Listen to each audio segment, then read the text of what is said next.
Steve, I've been changing my oil at home, and I've collected a few boxes from different filters that I've used over the months.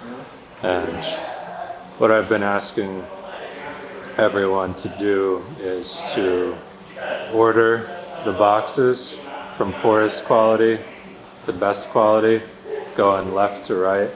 And if there's any equal in quality, just to stack them on top of one another. That's my guess. What do you mean, I guess? It's your opinion. That's my opinion. Any justifications that you'd like to share? Well, I'm a big fan. I think Mobil 1 makes a great product. I think Napa makes a good product. I'm a big supporter of OE equipment for cars. So Motorcraft would be a good one, especially if you have a Ford. AC Delta, if you have GM. Is there an outlier in these? One that's way better than the others or way worse? I don't think so. Actually, FRAM and STP would probably be flip-flop maybe. But other than that, it's pretty close. FRAM, growing up, my father swore in FRAM. So that's what he really liked. Worst quality on the left to best quality on my right.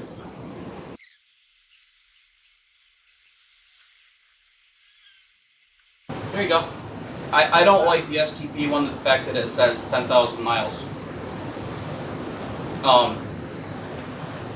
Most oil manufacturers will tell you to go 5,000. So I don't agree with the 10,000 mile oil change thing. So that's my problem with that one, really. Other than that, it's comparable to the other three stacked up there.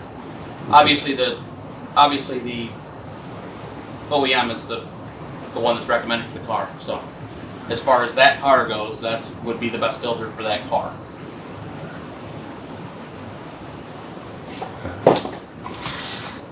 My turn.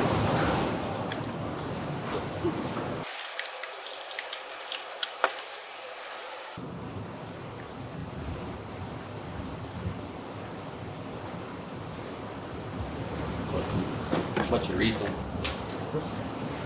These are the economy level FRAM and STP. The gray box FRAM is the better. The only selling point on this is you can grab it with your hand. This is very close to an OEM equivalent. I'm a Mobil 1 fan, that's why that's there. And OEM is ultimately the best one for me. If you were to get the silver level FRAM or the gray box, then I would move the FRAM over. But the STP is, I've seen a lot of failures with the filters, whether it be the rubber diaphragm failing inside that allows the oil to pass back through an overflow valve for when the oil is cold. So it lacks lubrication with low engine. Okay. You know what impressed me is that as a Napa auto care center. It wasn't the first one. Yeah, I not biased. and I'm not biased by any means. I don't prefer to use Napa Gold filters. Like my truck won't hardly run on a Napa Gold filter. It filters the fuel out too much. It's too much screening for the fuel pressure to go through it the way it should. So I can't put a Napa Gold on my truck; it won't run. I have to go with the regular Napa one.